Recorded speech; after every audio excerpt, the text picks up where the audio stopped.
Er steht in seinem Garten, Huberts am Bühl.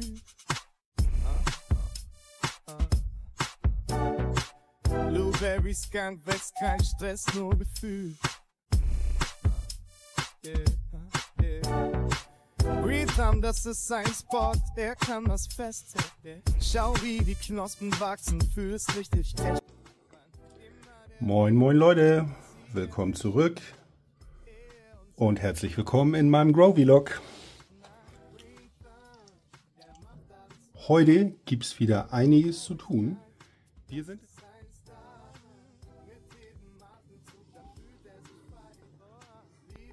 Wir sind heute in Veggie Tag 32 und wenn ihr wisst, wir sind in Veggie Tag 32, dann wisst ihr auch, was jetzt ansteht. Wir wollen nämlich heute die Vegetationsphase beenden und in die Blütephase übergehen. Unser Ziel ist es nämlich herauszufinden, ob wir männliche oder weibliche Pflanzen haben.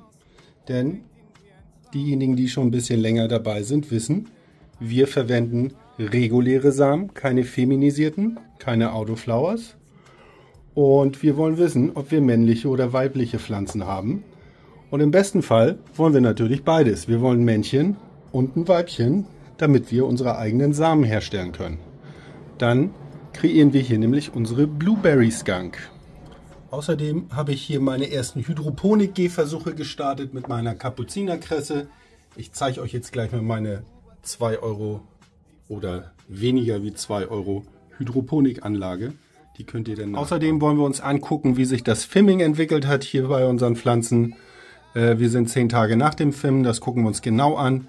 Wenn ich mir das so ansehe, müssen wir heute wahrscheinlich auch entlauben. Das können wir gerne auch zusammen machen.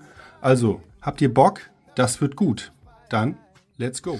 Was ihr hier seht, Leute, ist mein Do-it-yourself-Hydroponik-System. Dafür benötigt ihr eigentlich nur eine leere PET-Flasche. In dem Fall ist es hier eine Volvic-Flasche. Aber ihr könnt nehmen, was ihr wollt. Und ihr braucht ein bisschen Baumwolle und einen Samen. Und das sind die Wurzeln hier. Hier unten drin ist einfach nur pH-justiertes Wasser. Mit ein bisschen Blumendünger. Den muss ich allerdings alle paar Tage auswechseln, weil sich dann da unten so ein kleiner Schleim drin bildet. Das sieht nicht ganz so schön aus, deswegen mache ich das. Ich vermute mal, das liegt daran, dass da keine Luft drin ist. Normalerweise hat man in so einem Hydroponiksystem ja einen Bubbler. Das geht hier natürlich nicht. Aber ich lasse das mal hier nebenbei laufen. Wir gucken mal, was das wird. Und wie gesagt, wenn ihr schon Erfahrung mit Hydro habt, lasst mir doch gerne eure Tipps und Empfehlungen in den Kommentaren da. Das würde mich sehr interessieren. So, aber jetzt kommen wir mal zu dem Teil, dem wichtigen Teil, wegen dem ihr alle hier seid, nämlich der Einleitung der Blütephase. Denn wie ihr wisst, verwenden wir reguläre Samen. Das bedeutet, dass wir sowohl männliche als auch weibliche Pflanzen dabei haben können. Und wir wollen natürlich wissen, welches Geschlecht unsere Pflanzen haben. Deshalb stellen wir jetzt die Lampe auf ein 12 Stunden Licht. 12 Stunden Dunkelheit, Lichtzyklus um, damit die Pflanzen ihr Coming-out haben und uns zeigen, welches Geschlecht sie wirklich haben, weil bisher konnte ich noch keine Vorblüte oder sowas erkennen. Deshalb stellen wir jetzt um. Und was wir jetzt auch gleich machen ist, wir müssen entlauben, weil das ist so ein dichter Urwald schon wieder. Ich kann gar nicht richtig gießen. Ich müsste wieder Bottom-Feeding anwenden, aber ich möchte gerne von oben gießen, weil wir wollen nämlich Nematoden eingießen, um unsere Trauermücken loszuwerden. Und damit ich da vernünftig gießen kann hier von oben, einmal außenrum, ne, müssen wir da erstmal Platz machen. Also, ich nehme euch mit, wir entlauben die Mädels. Das wird gut, bis gleich.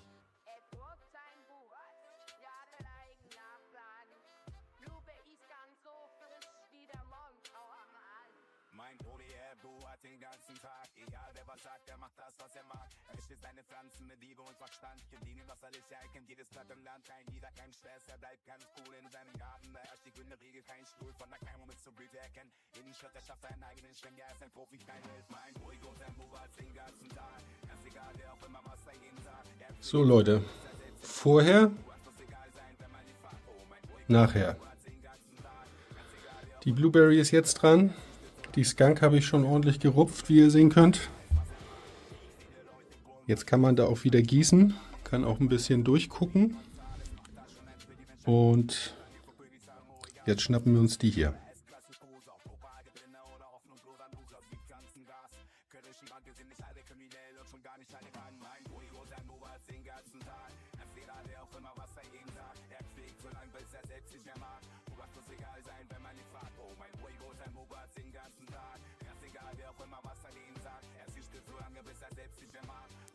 So Leute, wir sind zurück in der Box, nachdem wir den Mädels die Beine rasiert haben. Das sieht ganz schön traurig aus.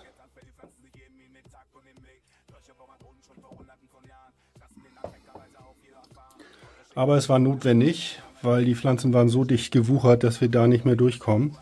Jetzt wird es Zeit zum Gießen und dass wir was gegen die Trauermücken unternehmen, die sich hier in meinem Zelt breit machen. Vielen Dank nochmal für die Tipps aus der Community. Ich habe mir Nematoden besorgt. Die kommen jetzt in das Gießwasser, laut Anleitung. Und dann ballern wir die in beide Pflanzen rein und schauen mal, ob das mit den Nematoden dann besser wird mit den Trauermücken. Habt ihr schon Nematoden verwendet? Bringt das was?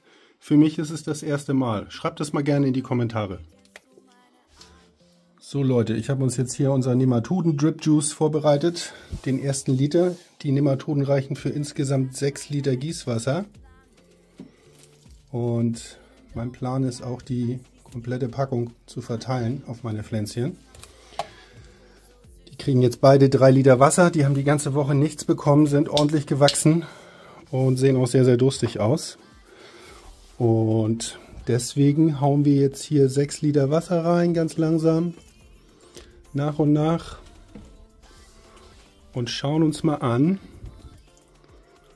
ob das dann besser wird.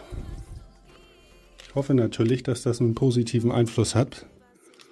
Und bisher haben mir alle Tipps der Community echt gut weitergeholfen. Vielen Dank nochmal dafür, Leute.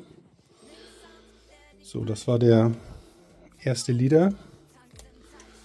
Und wir sehen uns gleich nach dem Gießen.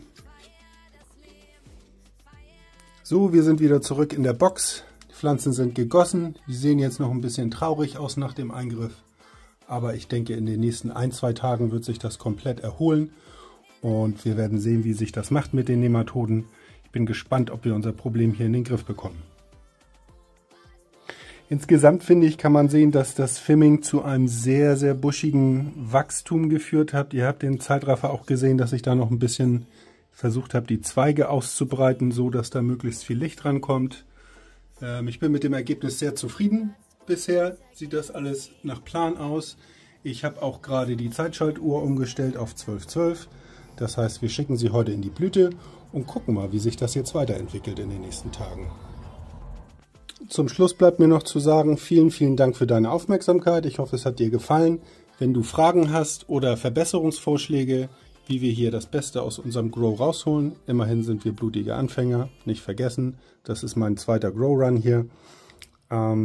Schreibt gerne in die Kommentare rein, liked das Video, subscribt, teilt es mit euren Freunden. Das hilft diesem Kanal am meisten weiter. Ach ja, eine Sache noch. All das Equipment, was ich hier benutze, findest du in der Videobeschreibung. Wenn du Fragen hast zu dem Saatgut oder zu der Lampe oder was auch immer, ich stehe dir in den Kommentaren zur Verfügung. Also, bis zur nächsten Woche. Wir sehen uns circa in einer Woche. Und dann schauen wir mal, ob wir hier schon Zeichen einer Vorblüte erkennen an unseren Pflänzchen.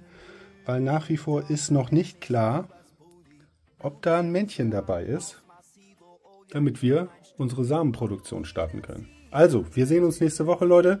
Vielen Dank für eure Zeit. Bis dann, euer Buberts Brudi.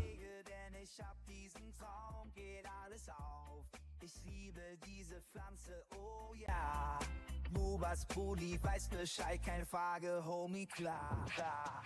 Blueberry Skunk, es riecht so frisch. Zieh an der Tüte für den Kick. Ja, ja, Bubas Brudi, er ist der King. Denn die Pflanzen sind sein Ding.